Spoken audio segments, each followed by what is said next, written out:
Good morning, Off the Bench Sports family. We are here live in the office of Zachary High head coach, Coach Brew. At this moment, I will be giving Coach Brew the mic so we can start the interview process.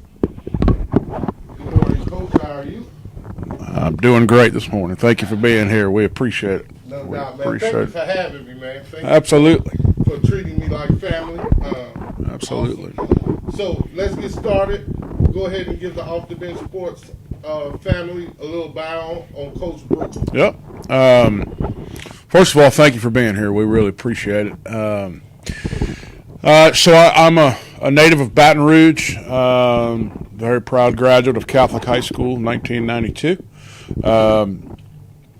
When I got to college and it was amazing. I couldn't believe LSU did not recruit a 5'10" left offensive tackle. So I went to LSU to be a student. Began coaching some football at my elementary school where I went to school, Our Lady of Mercy in Baton Rouge.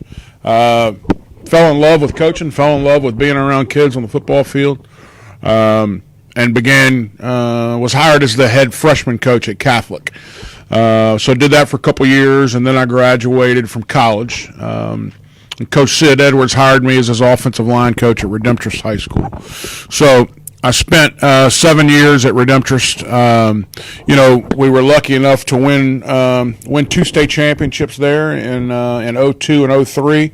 We lost in the finals to Notre Dame in 2000. But that experience that I got there was wonderful. It also taught me how important it is as a head coach to assemble yourself with guys that you really enjoy being around, because in this profession we spend a lot of time together, so you better like who you're working with. And Sid taught me that. He also taught me the importance of personal relationships with players, and I owe him a lot for that. And of course, we still compete against each other today. And as he's the head coach at Central, and so we're district foes. But Sid was my mentor in this profession, and I owe a lot to him. So anyway, I spent 7 years at Redemptorist. I left there and went to Catholic of Point Capee in New Roads. I went there for 2 years as the offensive coordinator. I left there after 2 years and went down to New Orleans, and I was the offensive coordinator and assistant head coach at Jesuit High School down there. I was there for 1 year. It was the year after Katrina, and that's where I really learned what happens when you're building a program and you're having to start from scratch. Obviously, the issues that took place in New Orleans during Katrina and post-Katrina were amazing to be around. Just a city building from the ground up, a school building from the ground up. So, we had an opportunity to basically go in and start from the very beginning as far as the football program was concerned there. And I'm talking about like equipment and resources and all that kind of stuff. Obviously, the school had a very proud tradition, and that helped bring everything back pretty quick. But anyway, I spent 1 year there. Which was a great year for me down there. And then I took the head job at Livonia High School. At Livonia, I think they had won 4 ball games in the previous 4 years before we got there, and it was a total rebuilding process, which it was my first time as a head coach. And I wanted to put my name on it and do it the right way, and therefore there were a lot of 20-hour work days. I mean, it was incredible. It really was. But it took some time, and we had a winning record that first season. I think we went 6-5, and we began moving forward and doing some things there, and got it to a point where, the last 3 seasons that I was there, we went to the quarterfinals and then the semifinals, and then we lost in triple overtime in the state championship game, my last game there. So it was really inspiring and full of gratitude for the time that I spent at Livonia. It taught me a lot of things in my career, and how you involve and engage a community into your program, and I think that's of the utmost importance, and I felt like we did a good job with that there, and still have a lot of great ties over there, from the school board members to the principal that I had there, Stacy Gayo. She was amazing. And it was kind of one of those places that was at the right time, at the right place, and we were able to do some really good things. At the end of that 2013 season, the head job came up at Zachary, and it was kind of a good fit, and I moved on over in the springtime, and it's been pretty fast paced ever since. Very pleased with what has gone on and what has transpired here over the years. Through 5 football seasons, we've been, 2 semifinal runs and 3 state championship runs, and just awesome kids that we've had a chance to work with.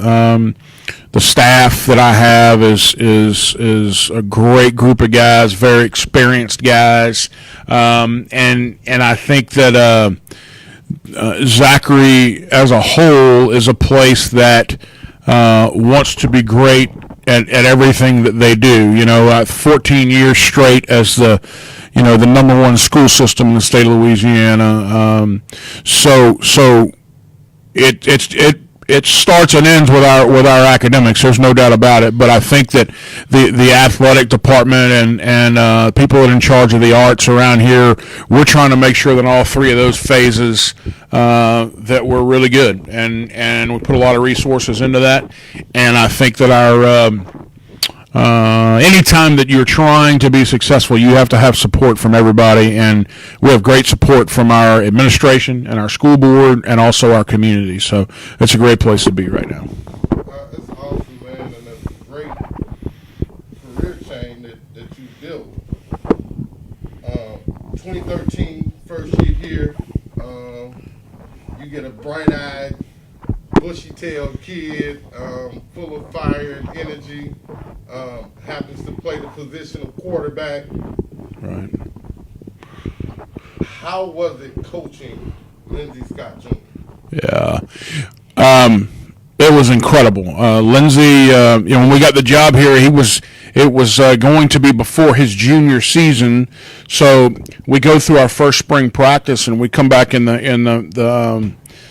the office after practice, and we have a staff meeting, and we're talking about this quarterback. And I said, my goodness, I mean, where's he going to go next year? What kind of offers does he have or whatever? And the staff that was already in place, guys that were here before, looked at me and said, well, Coach, he's just going to be a junior, and I can imagine the size smile that I had on my face, knowing that guy was gonna be the signal caller for the next 2 years. Lindsey is one of the most fierce competitors I've ever been around. He had the innate ability to know what I was thinking all time as far as the philosophy of the program. When you go through a game and you get to halftime, well, a coach usually is either going to walk in the locker room and give some loud, encouraging words based on the play that just happened in the first half, or that coach is going to go in there and settle down the troops and make sure everybody's good, and then push forward with adjustments. Lindsey had this innate ability to know what I was thinking before I would walk in the locker room. And if I was going in that locker room to chew on him, Lindsey was already chewing on him. If I was going in there to settle the troops down and make sure we were all good, he was already doing that. And he was absolutely like having another offensive coordinator on the field. He'd come off the field after the second series and say, hey, Coach, look, in the third quarter, I think we need to look at this, this, and this because of the adjustments they've made doing this, this, and this. And it was amazing to, a teenage kid that had that kind of football knowledge and could read defenses the way he could read them at that time was awesome. By the time that guy left out of here, he had won every major award you could possibly win in the state of Louisiana as a football player. Hell, our mayor presented a key to the city for him one night, and he was that type of kid that represented our program to the highest level, and it was a blast having him around here, without question. You get here, Zachary. You have probably a primary piece in your quarterback. You always need a good, knowledgeable, experienced, savvy quarterback. Yeah. What was the next thing that you were looking for in helping build your process? Well, I think that you have to have guys on the field that, first of all, buy in completely to what you're selling, first of all, and they have to understand the inner intricacies of your program and your philosophy. And I think that from the very beginning, Lindsey had that ability. Now, the current quarterback we have, Keelan Brown, he was different, because Keelan. I didn't have Lindsey as a freshman and a sophomore. I had him as a junior and a senior. I'd got here, he was going to be a junior. So Keelan has been the guy now for us for 4 years. And so early on in Keelan's career, it was more along the lines of, Keelan, you just go make plays. I've got plenty of seniors that can lead this program, okay? You just go make plays. Well, going into his junior year, we had to have the sit down of, okay, now you're a 2-year returning starting quarterback. Now it's time for you to start taking over the leadership roles that need to be there, and how we're going to push forward. And he's been, he's been great for us. He's semifinals as a freshman, back-to-back state championships his sophomore and junior year, and he's a highly touted quarterback coming in his senior year. So we're excited about that. What were some of the first principles and philosophies that you let the team know that these are cemented in stone, that it's no exception or end around, that you put forth to building this process? Yeah. Well, we make no bones about it. That picture right there that's in the middle of our in the middle of my office, and it's all over the facilities here, is the word physicality. And my deal is the world of the spread offense now, right? So everybody's running the spread, and it produces a lot of points, and you win a lot of football games. But to me, the teams that still they can run spread, but the teams that are still play with a violent attitude and still play a hard-nosed, physical brand of ball are still going to be the ones that have the most success. I am a firm believer that in high school football, you must be able to run the football and you must be able to stop the run, okay? But if someone says, you ever seen Zachary play? Man, they sling that ball all around, all over the place. Well, if you go back and look at our stats, we actually run it 60% of the time and throw it 40% of the time. But we have had a lot of success throwing the ball, so people just immediately think that we throw it all the time. That's not really the case. But I think it's important that people understand what we try to do with every one of our teams. This year happens to be a team that we're going to put on the field that has 18 new starters on it, okay? And I've been telling our team now for 3 or 4 weeks, listen, I can clean up the mistakes. We can clean up the scheme issues, and we can clean up, if you jump off sides, all that kind of stuff. What I can't clean up is if you play with a lack of effort, or you play with a lack of physicality.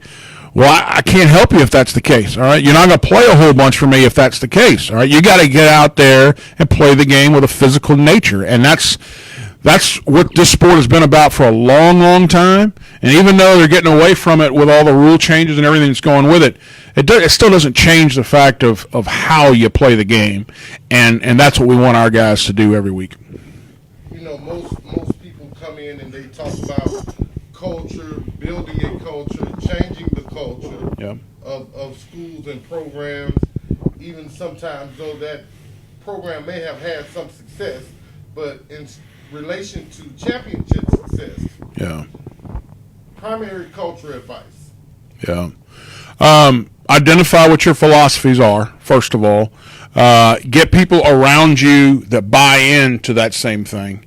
And then try and make sure that your team understands how important that is to your belief in success, and try and make them buy in as early as possible.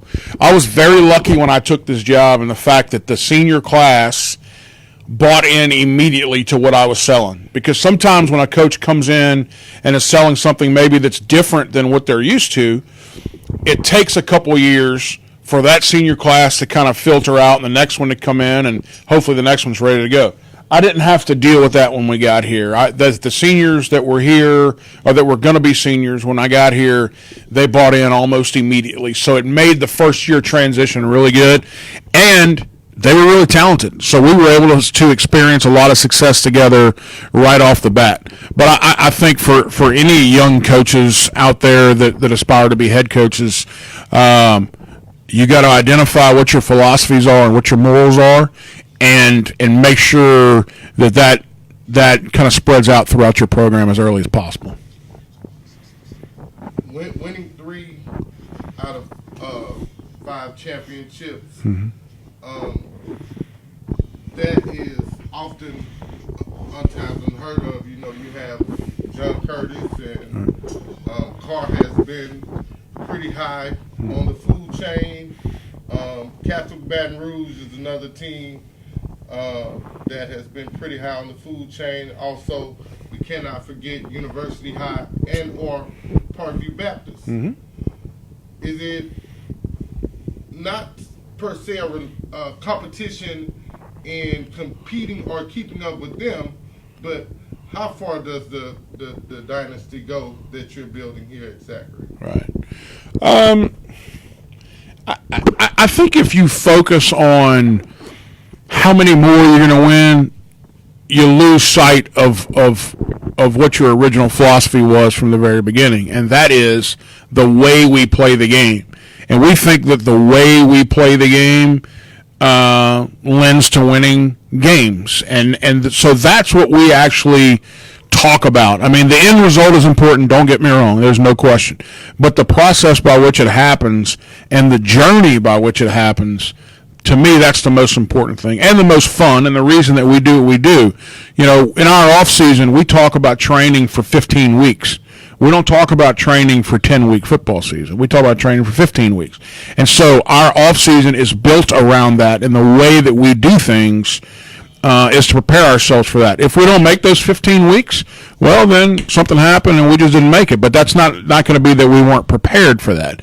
And so, you know, as far as the dynasty talk and all that kind of stuff, I think we've had we've been very fortunate to have great kids come through our program in the last 5 years, and hopefully that continues to be the case. But the bottom line is that we believe there's a reason that we were able to win those championships, and we have to continue to focus on that reason, and that's what we talk about the most. One thing that coincides with winning is scheduling. Mm-hmm. Over the years, you've played really, really tough schedules. Yeah. What goes into the thought process once the season ends and you decide what non-conference games, non-district games that you're going to put on your board? Yeah. We have to make sure that when week 11 gets here, that we are battle-tested and that we feel good about where we are and we're ready to go to that next level with it. We look at it always as 3 phases of the season, you know, pre-district, district, and post-district. And so from that standpoint, we always tend to play some really good football teams early on. But now what's starting to happen is our district is getting really good as well. And so our entire season now, you're looking at it from a standpoint of week in and week out playing some big-time teams and ones that compete at a high level. And I think that's only going to help when we get to the postseason. You know, some people talk about the fact that with power rankings now, district championships don't mean anything anymore because it's, you know, your record and number of wins, all that kind of stuff kind of seeds you once that starts. We don't believe that. I mean, I tell you what our philosophy is. If there's a championship to win, we want to win it. And so we're always going to put an emphasis on that. You know, in 5 years, we've lost 2 district games, and they were both in the same year in 16. And other than that, we've had a pretty good district run, and it means something to our kids to win a district championship, and so we still put an emphasis on it. But you know, this year, I mean, opening up with East Ascension week 1, I feel like what a great test that's going to be. I know they bring back a bunch of guys from last year. They were one play away from being in the semifinals. I know Coach Darnell Lee does a tremendous job, and those guys are going to be prepared. So to open up with those guys, and then follow that up with Deerfield Beach out of Miami, Florida, who's got 9 guys with Power 5 offers, and then in week 3, Brandon High School out of Brandon, Mississippi, who won the 6A state championship there 2 years ago. I mean, you're talking about 3 really good football teams right off the bat that, I'm taking a chance there. I mean, we could come out of that thing 0-3, and then where are you, as far as your schedule is concerned and what you have to look at. But I think that the good will outweigh the bad in those 3 weeks and what we're going to get from lining up with those 3 schools. Right. Let's switch gears a little bit. We had a pre-interview conversation where you talked about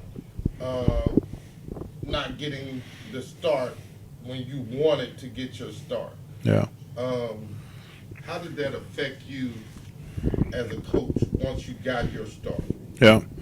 Well, I think that in general, most coaches are very competitive, all right, obviously. And so when I wanted to be a head coach, apparently the big man upstairs said, nope, I'm not ready for you to be a head coach. So there were multiple times that I was passed over for a head job, and I think that probably has a lot to do with the fact that I tend to coach with a chip on my shoulder now, because I did want to be a head coach for a while, and for one reason or the other was not afforded that opportunity, and that's okay, because I think it made me a better coach. I think it's made me understand and cherish the fact that I am in a great situation now, and that's a culmination of a lot of events that took place in my life.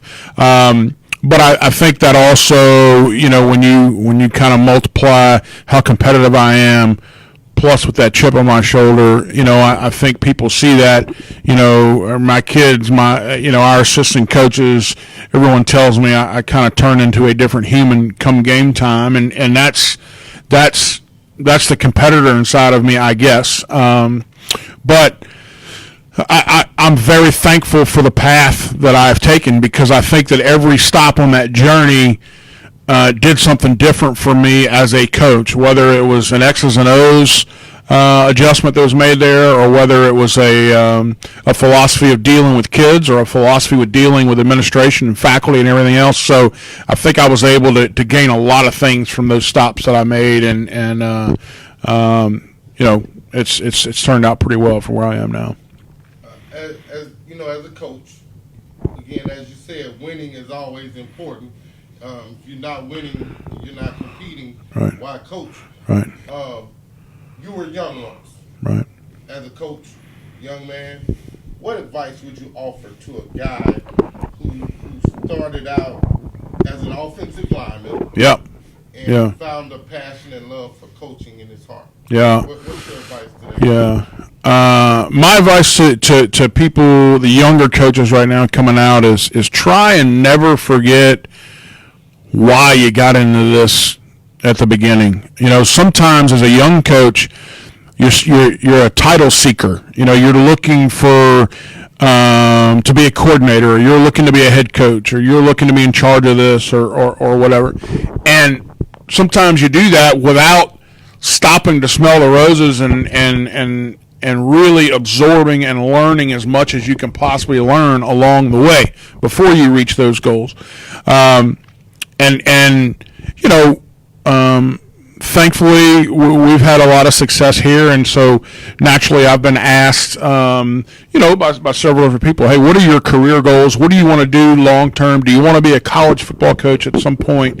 And my answer right now is no, I really don't. I think that I was put on this earth for a reason, and that's to work with high school kids, and I enjoy that part of it. So to younger coaches out there, I would say, don't ever forget why you got started in this business, and try to remember what your original philosophies were when you got into this whole thing, and the reasons that you got into this whole thing.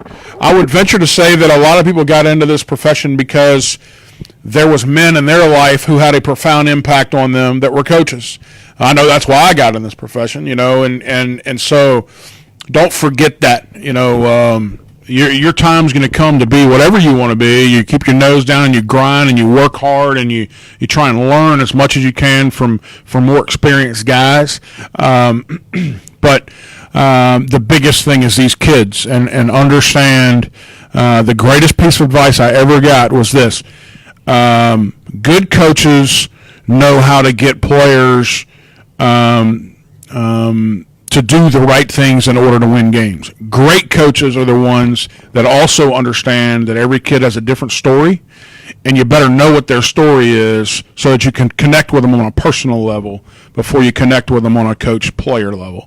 And that was a great piece of advice that I got one time, and it's resonated with me for a long time, and I think it's very important. You know what? I think that was pretty profound in what you just stated. Mm-hmm. And so once a statement like that is made, it's no need to go further. You get it. Yep. You get coaching, you get teaching, you get building, you get instructing Right. with that principle and philosophy. Thank you for taking a moment with Off the Bench Sports. Grateful that you take your time with me. Any parting shots? No, just I'm very appreciative that you came here today. I'm very appreciative that we're able to share a message with anybody that's watching, and you're welcome back anytime, man. Thank you, Coach. Remember, Right. Get off the bench, get into the game.